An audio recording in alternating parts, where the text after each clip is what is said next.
The world is coping with fast-changing supply chains. How to adapt?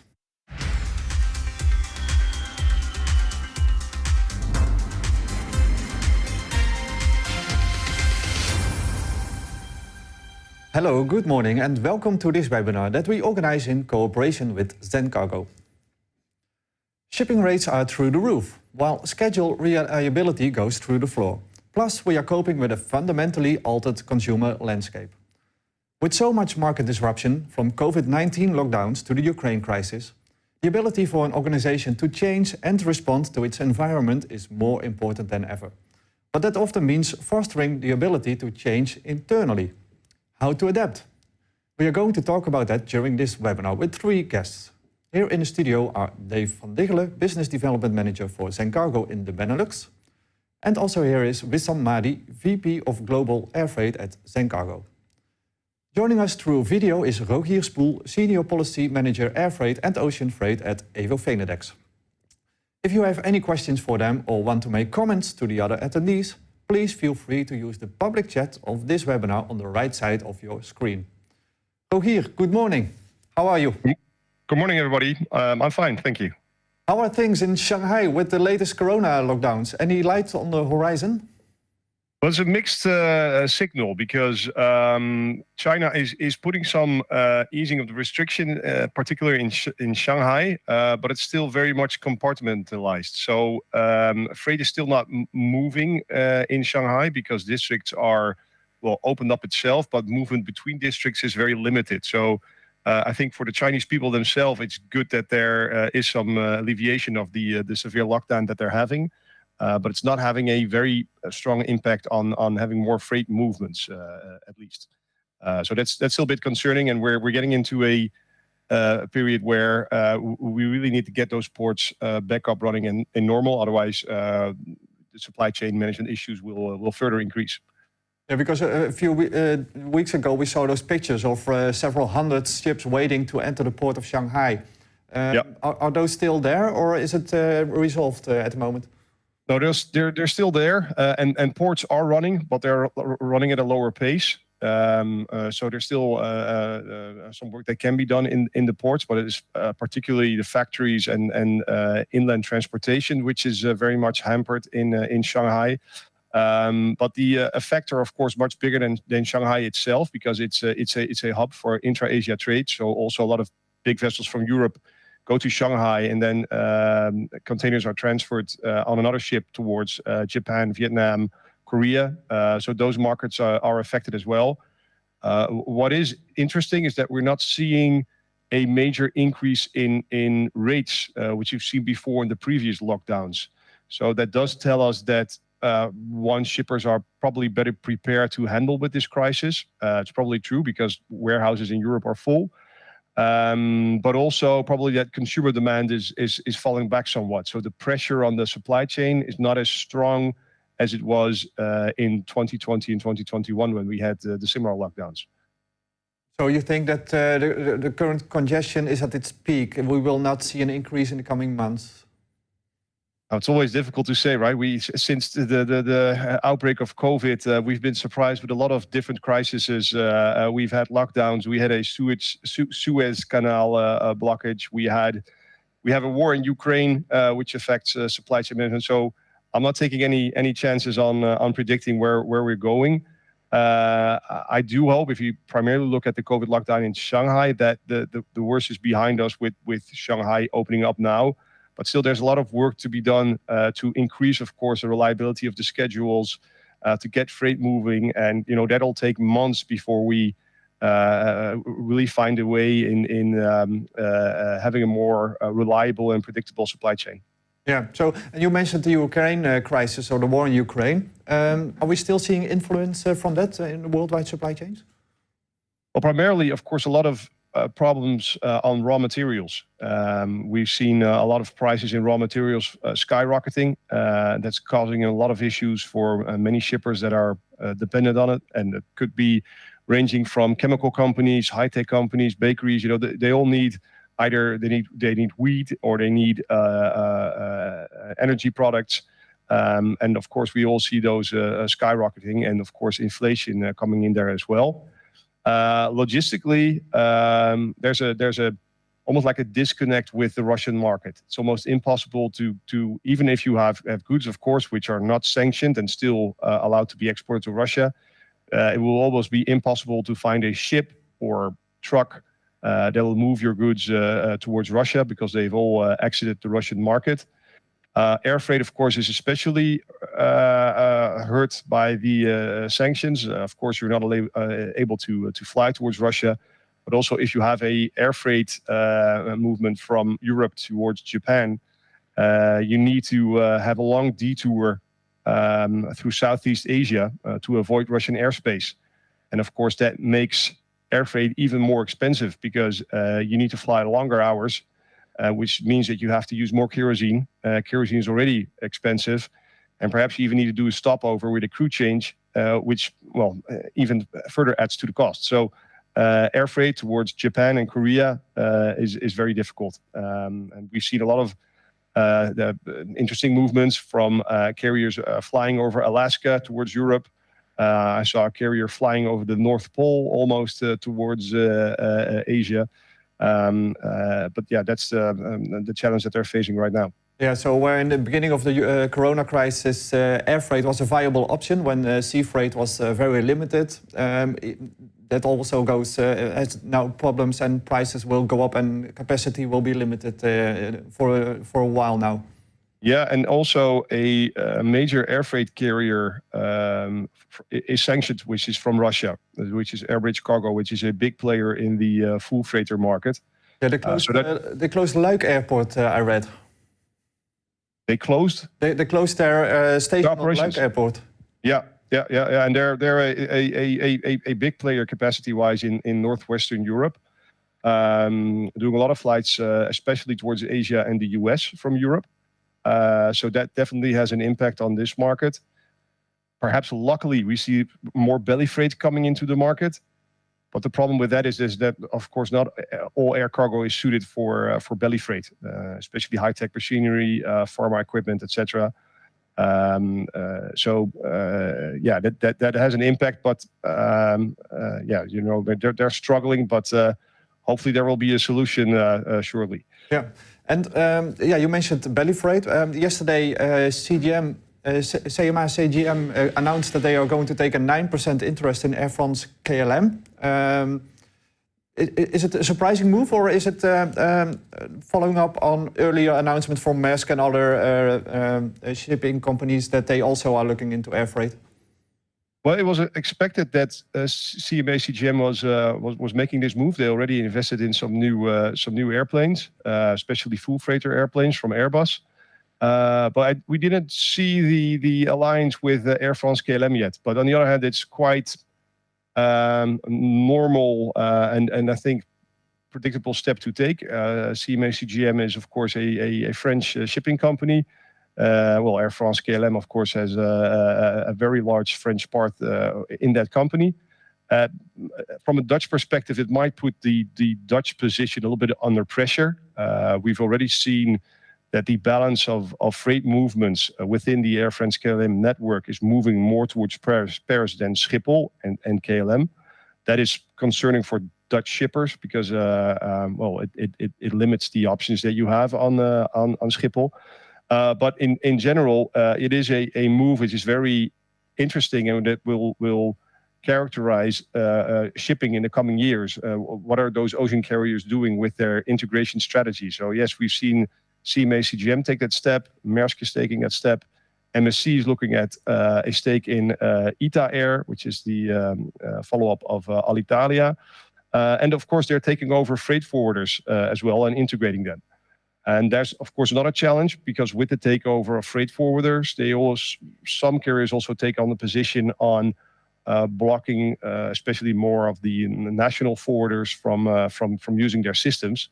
And that's, of course, a challenge for especially SME shippers who are dependent on those national forwarders to negotiate on their behalf. And they are now pushed in towards, you know, either negotiating directly with the carrier or using more of a network forwarder. Either way, you know, it increases the market dominance of some of the parties, which is, from a shipper's perspective and in our view, concerning.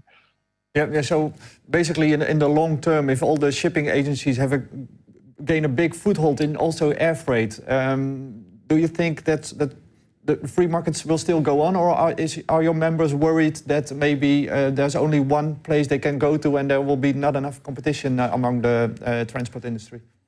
Well, it's interesting because if you have a air freight cap on, you would see it as having more competition within the air freight sector, because you'll have a different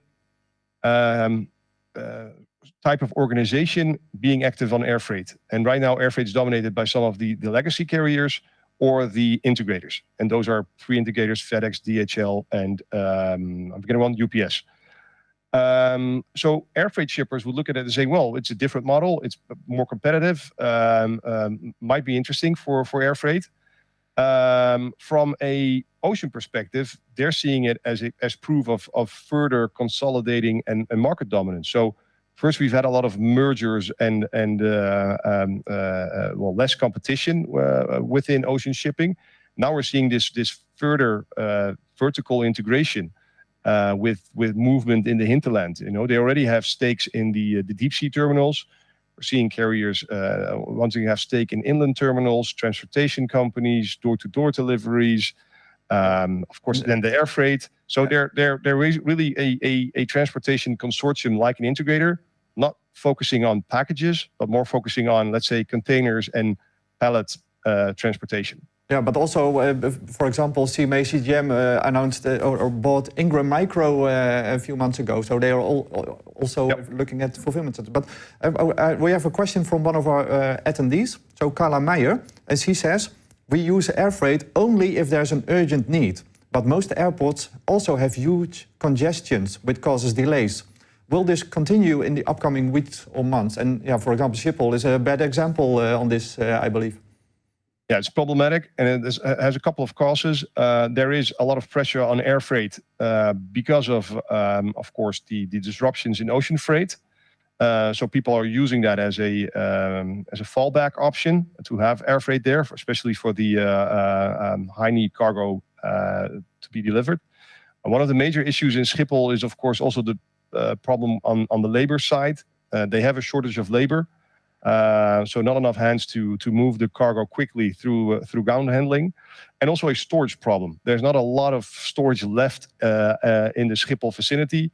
They're actually refurbishing old warehouses just to have storage facilities. And we also need to look a little bit critical at ourselves as shippers in the drop-off and pickup of cargo, and look what we can do to somehow work around those peaks, because there's a lot of peaks where truckers come at the same time at the airports, and then basically the whole system gets overflowed. So we need to spread those peaks more, and we are working on a project where we work with forwarders and truckers and shippers on how can we alleviate those congestion issues, not only related to the airport, but also on the ocean side, because almost the same issue if you look at the import container issues and the dwell times increasing there. Yeah, so the market's still not functioning normally in both ocean and air. And Marcel Wijnhoven wants to know about rail freight. He says, what is the situation on rail freight from China to Europe at the moment? That's always a difficult one, because what I'm hearing is that it is almost like collapsed, that there's not a lot of trains running. But it's not very visible, and people have not been very vocal, as in ocean and air freight, where people are saying, we're not going to do anything with Russia anymore. We're pulling back. But I think it almost collapsed, and perhaps from the Chinese side, there's pressure on still sending some goods via rail, but from a European perspective, there's not a lot going towards China. So what I heard is that most people who use the rail line are now moving back primarily to ocean because it's already containerized. So they're moving in that direction.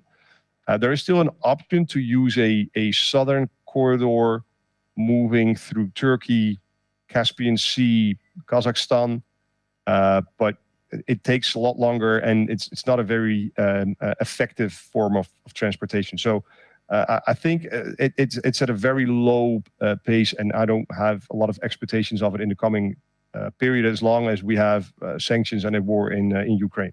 Yeah, and the topic of this webinar is how to adapt, and we're going to talk about that extensively with Dave van Wissem later on. But there's a question for you from Raymond van Dam, and he says, do you see many suppliers of products move from Asia to Europe in order to become less dependent of Asian suppliers and forwarders? Not a lot. There are some companies that have been moving. What we've been seeing, especially in like, let's say, the textile market, they can move, for instance, to Turkey, North Africa, because there's already a lot of experience in those sectors. We're not seeing a lot of production moving yet. What we are seeing is more spreading. So not focusing on one market and one producer, but having more markets and more producers. So not only focusing on that one producer in China, but spreading to multiple producers in China, Vietnam, India. So you always have flexibility within the supply chain. So that's what we're seeing, is that where they're spreading suppliers, having multiple outlets on getting supply. Okay. To conclude with you, Rogier, what is your advice for shippers who are concerned about disruptions in the coming months? What should they do? Well, the first question I get from a lot of shippers is, when will the situation return to normal? So let's say 2019. And I have to say, maybe it doesn't return to normal because there's so much going on in the world right now. At Evo Phoenix, we're starting a project which is called Supply Chain of the Future, where we are looking at all the elements that are affecting the supply chain for the coming years. And it has to do with geopolitical issues, that has to do with environment, that has to do with labor, that has to do with technology. So we're seeing a perhaps rapid transition into a new normal, which means that rates will remain elevated, that supply chain management also can be used as a geopolitical tool. China has been doing that for the past years with the One Belt, One Road principle. But also, we're advising members, make sure that you have your inventory in order.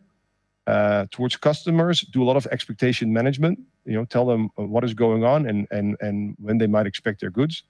But also, we're looking at two things. One is forecasting. How can we improve forecasting from shippers towards, for instance, ocean carriers, so that they can have a more effective load plan in the port, and they can have a more better sailing schedule.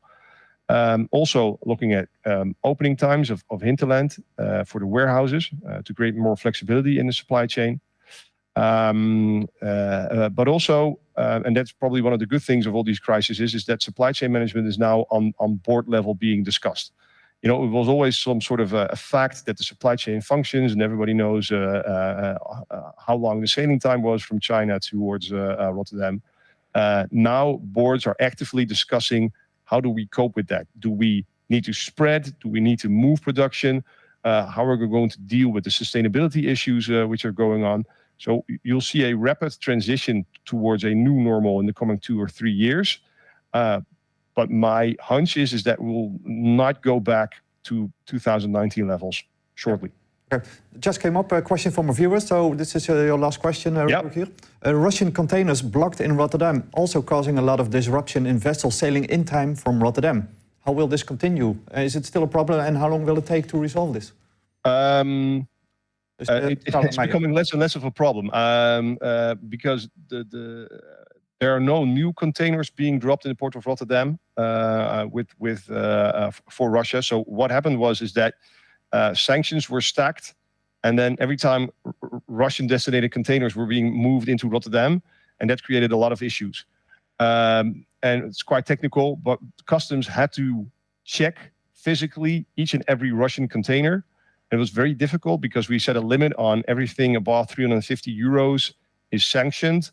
But that means that you need to check on product level. So not only the container itself, but everything that's in it. So that took a lot of time.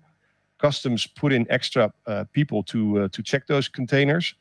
And from what I'm hearing from the terminals, the bigger issue is the amount of import containers and the increasing dwell times. So import containers not being picked up. Then the Russian containers blocking the movements on the terminal. Yeah. Rogier Spol, Policy Advisor at Evo Venedex, thank you for joining us remotely today. Thank you very much. Thank you. So, Wissam, Dave, challenging times to be in logistics. You guys, you are well aware about the trends and developments, and you made a presentation and with some analysis and solutions for shippers. So let's kick off with some. Yes, thank you. Yeah, so I think Rogier touched base on lots of those key points, which I think all of us are seeing in the market. And I think the big topic now is Shanghai. Right? What will happen in Shanghai? Indeed, it's not necessarily what's going out of the airport. I'm talking more from an air freight perspective. It's more how are stuff getting to the airport? Are there enough handlers? So what will happen in Shanghai in the next 2 weeks is going to be key to what will drive the rates and the market out of Asia specifically. Again, as Rogier mentioned, the rates are not crazy now, but no one knows what's coming. And this is where there's lots of prediction of it could be really high or not. We have seen definitely a big shift actually of shipping out of China into countries like Vietnam. We're heavily involved in textile business. Also Turkey came up. So we do see lots of activity and lots of model changes out of Shanghai, for example, Vietnam, lots of sea air coming out of those markets as well, not only necessarily air freight. And the predictability of the rates is going to be the key discussion. And I think this will be a key topic to link to our main topic, which is the data, because this is what will help shippers eventually maneuver that predictability and how they can set themselves for what's coming. And what kind of data is the most important, you think? What kind of data helps shippers to make better decisions? Yeah, I think there are now two types of data that are becoming more and more critical. In many cases, you would look at the data of the trends of your shipping to be able to determine those decisions if you have to change suppliers or change to another region or something along those lines. Now also when it comes to link to predictability of rates, when you talk to carriers and when you talk to airlines specifically, understanding your product in terms of the data of what mode works for it, how can you repack, how can you alter the packing, exact DIMS, predictability of those things, this is becoming as well key. So it's becoming both important for proactive and reactive things at the same time. So you're referring to air freight. So if you mean adjusting your package, so what are some good examples that you see with your customers? Yeah, because now, I mean, in many cases, I think it was one of the questions from the audience that they linked air freight to when it's something really urgent, you move it air freight. Yeah, it was, now, let's see, Carla Meijers, I think the first question. We only use air freight if there's an urgent need. Correct. And now we actually see a shift. It's not necessary. It's becoming, in the supply chains of today, because of all the things happening, shippers are saying we will slot a part of our normal freight, which usually moves in other modes, and we want to make it air freight so that we ensure this continuous flow. And to do this, in many cases, you have to change how your suppliers, for example, pack. You might need to do, sometimes you would do loose loads in containers, while when you go to air freight, you'd better have it palletized. Then you need to watch, many companies now are changing the heights, like don't go over 1.5, for example, to be able to go on lower decks. So these are the type of changes that are becoming. Yeah, so instead of thinking logistically, so what is the most efficiently in terms of transport, you see the shippers are thinking more in terms of risk management. Correct, yeah. And this could include splitting products. So products that used to go together, now you might need to say out of this product line, those two SKUs are always air freight. In many cases, this affects how your factory prepares the shipment as well. Yeah. Dave, do you see the same in ocean freight? Yeah, that's definitely the trend. But coming back on the question of capacity, I speak to wholesalers and importers frequently, and they see the backlog now after 2 months of lockdown in Shanghai is about 50%. So that is a kind of a challenge what we see ahead of us. I think overall there's about 250,000 TEUs backlog only in the month of April out of Shanghai. So if you see that, if Shanghai reopens mid of June, then you will see a big ripple effect on capacity, because it takes about 25 of the largest vessels nowadays to get only the backlog out of Shanghai, and then see how the capacity recovers from the production lines. Mm-hmm. So there's a lot of questions from our customers. What do you predict here? And coming back to the point earlier, I think it's hard to predict how capacity will, when capacity for production will reopen. But yeah, it's clear that in a normal summer period, the freight volumes are picking up. Together with the backlog here, I think we have a hot summer ahead of us. If I'm a producer and I have my factory in China or Vietnam, and I know, okay, in 1 month time, I need my materials to come to Europe. So I need them in for, let's say, 9 weeks, I need them here. What can I do? What should I do? I think it's good what Wisdom was just mentioning is that you have to very clearly define what is it you wanted to ship out and when you went to get it in, and no longer look at the batch production only, but it's look about your demands and be realistic, what is possible, and spread the risk of moving the cargo out. Yeah, and so let's see at your slide, Shanghai reopening after lockdown, but you're saying now it's still uncertain how long the problems will take in the congestion. Rogier also said it will take a few months at least to resolve all the congestion. You see a coastal shift in imports from West Coast to the East Coast. What do you mean by that? Well, if you look at the situation on the US West Coast with the port congestions, you see a lot of traffic have shifted over to routing via the East Coast. That is, of course, now also getting its impact. That is not a situation I think we can easily adopt in Europe, but you see the markets always find alternatives to connect. Mm-hmm. Okay, so and production shifts from China to Vietnam. What's causing this? I think it's the point on, China has this zero tolerance policy, right? So it's Shanghai today. People talk about Beijing next week. You never know what's happened. So I think what shippers are doing is they're trying to obviously reduce this risk. And this happens by two things, I would say. First is not to just rely on one factory. Mm-hmm. And the second is also not to rely on one country. So not to rely on one factory, indeed, and it was mentioned as well earlier that we see more a spread of smaller shipments from an increased number of suppliers. But at the same time, we have seen, especially I'm talking from a textile perspective, a heavy increase of shipments out of Vietnam, out of Indonesia, out of Thailand, India. So there's an increase. But also, everyone now needs to be aware that this is the new norm in a way, because guess what? 2 weeks ago, a problem started in Sri Lanka, which is another main origin for textiles. So this spread of risk is going to be, I think, the way we live going forward. You mean Sri Lanka is also going in lockdown? Sri Lanka now has challenges from a shipping perspective because of political unrest. So this new normal of we don't know what's happening tomorrow, I think, is driving us into have a bigger pool of suppliers, and in a way don't rely on one country or one origin to be able to survive what could come next. And in a way, no one knows what could come next. Yeah. And you're saying rates are difficult to predict. Especially if I log into the Send Cargo system I get a quote, I want to book my cargo. For how long can you offer rates? At the minute, air freight-wise, rates are usually valid for a week. That's how the market is. Wow, yes, short. It's a heavy spot market. And obviously, this is driven by the carriers, by the airlines. Yep. And I think one of the main reasons, there are two reasons that are driving them into those behaviors. Number one, they don't know what will happen when the lockdown is out. So they most probably are expecting a big surge.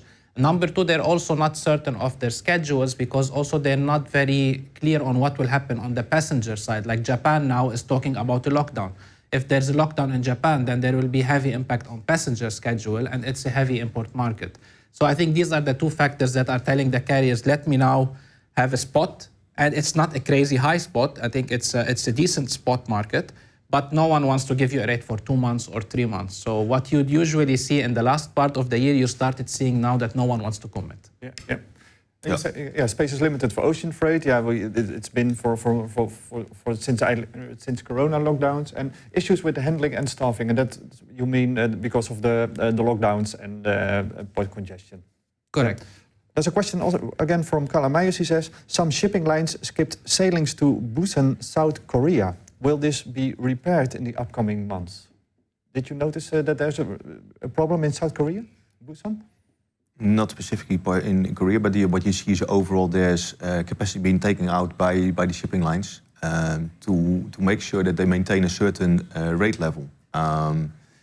coming back on the pricing indications for ocean is, I think what you see over the last year, the freight hikes between the spot rates and the contract rates have been reduced. I would say they're almost balanced at the moment. That means that also for the shipping lines, it doesn't make a lot of sense for them to drop the spot rates anymore.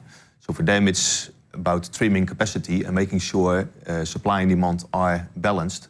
And hopefully they will put in all the capacity at the moment the market needs is, that we can continue moving in the way it is. But at the same moment, we also need to realize ports in Europe are now doing okay.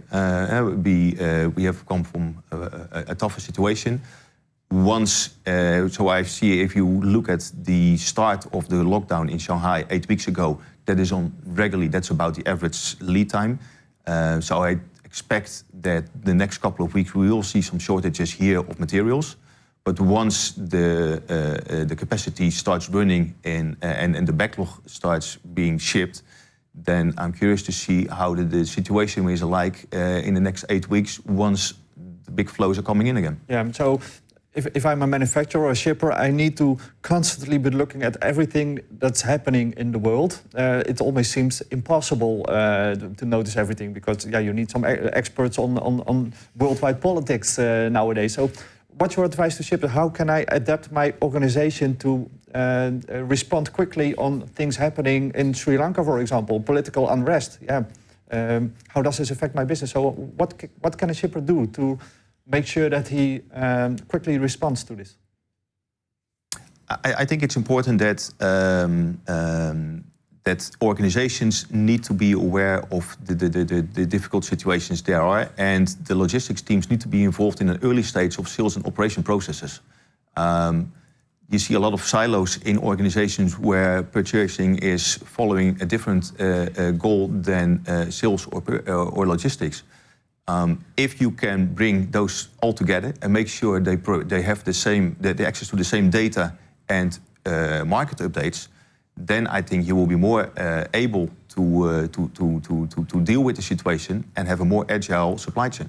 Yeah, and you're one of the digital freight forwarders, and they always are keen about data. We always have data, and we do everything with data. So, what's your take on this? How does your data help them make better decisions? I think what you see is that you have, with all the data combined on one platform, you see the entire picture. And because nowadays people who are on a daily basis firefighting, they know exactly what happened today and yesterday. But over a longer period of time, I think it makes sense to have a more granular vision on what exactly happened. Use that data for tactical day-to-day situation, but use it also as a strategic leverage to readjust your future expectations. That is something where data comes in and helps a lot of companies. Yeah, I think it's really critical now to have the data in a way ready and as clean as possible when you want to make those changes. Just to give a life example, right? You have you're shipping out of China, you're moving a certain production line into Vietnam. It's not only your factory in Vietnam, it's also your partner who is going to do the transportation. It's also your broker over here who will receive a different type of invoice from the factory.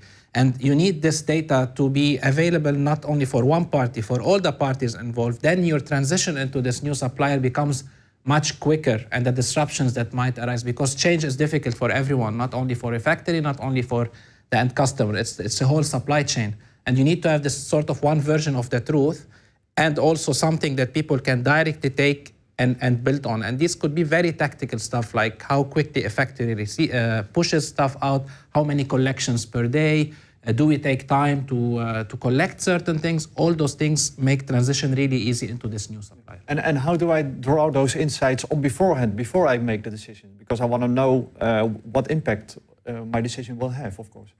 Yes. In many cases, companies tend to do data as a project rather than in a way of how we do day-to-day, because like nothing is perfect, right? You will never wake up and have your perfect set of data in the company. But sometimes you get caught too late when you have to shift or you have to make a decision and you're like, oh, I have nothing. and you make it a project to make your data good. And I think if organizations take a step back and say, let's start to build our data as part of how we do our day-to-day business, instill it in our culture, they will start seeing that whenever they want to make decisions, they would feel, they would learn, they would adapt, they will see that they have something they need to improve on, and becomes this sort of continuous cycle. And what kind of data do you think is most important to start with? I think now it obviously starts with your product, right? It's your product and how your suppliers are dealing with this product. So it's how your purchase orders are. How is the behavior of the purchase order? Do you have many splits in it? Does it get ready in one time? I think the other part is related to how your supply chain partners are performing. How are your factories performing? How are your service providers performing? How is your broker performing? I think these are two areas. So first is like my stuff, my products, and then those people who are relying on me and I'm relying on them, how is the performance adjusted? Yep. Okay. Question come in from Bjorn Lahaye. He says, can we expect new surcharges from shipping lines with regards to bookings from EU to Asia? Because shipping agencies always tend to do a fuel surcharge, congestion surcharge, whatever we like to make more money surcharge, you know the drill. So how do you, what's your expectation? Well, I think the contracts nowadays still leave some space for adjustments in case market requires. There are financial products on the market where you can hedge certain lanes, but I think from the past we have seen those haven't been very successful in today's market. Yeah, so price is difficult to predict, but also because capacity and surcharges can be... Well, yeah, and look at the geopolitical environment in which we operate today. There are so many things working everywhere in the world. So I don't forecast that there's any fixed solution for fixed pricing for a longer period of time. Yeah, and Wissam Rogier earlier said you need to think about changing your product so it can be viable, for example, for belly and air freight. Do you expect belly, the market, because it's been tough the last 2 years because of COVID and less international flights? Do you see that number improving, or does the market need to be ready for maybe structural less belly freight? Yeah. I think we sometimes get caught on only looking at China when we look at air freight. So when we look at it from a real macro level on the whole world, belly freight is in a way coming back into play more and more, especially if talk US, Europe, US, right? So sometimes we focus too much on China. But in general, there is becoming a bit of a shift where I think freighter capacity is going to get its decent share out of the market. And I don't think this will change because many shippers have adjusted the lots of how they produce and how they manufacture to be able to cater for bigger shipments rather than smaller shipments. And in some cases, this gave them a bit of the stability they need. Plus also what we see now is you always have this balance. When you have more people traveling, you also get less belly capacity. And when you see a surge in the increase in travel, you will see less people, less capacity for freight. And the geopolitical situation, which Rogier mentioned, is also not helping. When you have to do all this detour to go to Japan, you have passengers, you have a huge trip to do. The space for cargo on the belly is really tight. So. Yeah. So we noticed some big airlines investing more in full freighters instead of belly because they noticed the risk from due to Corona. Because maybe we need to diversify our fleet. Do you think that's a sustainable trend that it will continue in the coming years? So more attention to full freighters instead of belly. I think there will be continued attention to full freighters. I think also when you see the move by CMA-CGM, right, you would see the freighter market anyway increasing till people get a real comfort feeling of what's going to happen in this passenger market, which I don't know if we're going to get anytime soon. No. So to conclude this webinar, Wissam, what's your advice on the air freight level for shippers? So shippers who use a lot of air freight and feeling a bit unrested because there's congestion at airports, there's limited belly availability, prices are also very high for 2 years and will be expected to remain. So what's your advice? What's the most important thing they can do tomorrow? three quick things. Make sure your data is ready so you can make decisions, because you will have to make decisions. Don't rely necessarily on one supplier or specifically condensed in one country. And the third point is make sure your partners that you deal with are flexible. They can move quick. They're not bureaucratic and take time to adjust. And they have the spread in the countries you would see your competitors or other companies in the same industries moving to. Because it takes time to move to another country sometimes. Yeah, and Dave, if we look at ocean freight, a shipper who uses a lot of ocean is also coping with uncertainty, high prices, less capacity, a lot of congestion. Yeah. What's your advice? What can he do tomorrow? Make sure you centralize the information you need to make your decisions and be able to make quick decisions. Also, I think it's important that we've seen that collaboration in times like this. It's highly needed, and be honest on the actual situation. Don't expect the situation will return to a normal. I think Rogier mentioned before. We don't know if that ever will return. So be aware of the actuality and deal with the situation as you can, and use the right partners to who help you to support an agility in your organization. Yeah, clear. Dave van Diggelen, Wissam Maru, thank you for joining us here in the studio. Thank you. And that's it for today. And thank you all for your participation, and see you next time.